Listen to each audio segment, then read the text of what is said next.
எங்க அம்மா அப்பாக்கு அப்புறம் எனக்கு எல்லாமே நீ தாண்டி. எனக்கு அம்மாவே நீதான்டா.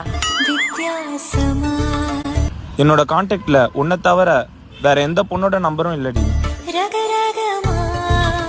என் கான்டாக்ட்ல எங்க அப்பா நம்பரே இல்ல. ஏன்? ஏன்னா அவரும் பையன் தானே. இந்த உலகத்திலேயே எனக்கு அழகான பொண்ணுனா அது நீ தாண்டி.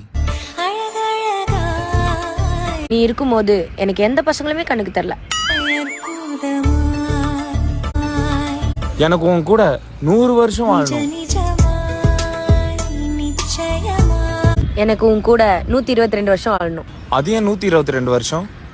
22 வருஷம் எனக்காக வாழ்ந்துட்டேன், மீதி 100 வருஷம் உனக்காக வாழ்ந்துக்கிறேன். நீ கசானாவின் தனித்துவமான புதிய கலெக்ஷன்கள், பெண்மையின் அனைத்து பரிமாணங்களுக்கும்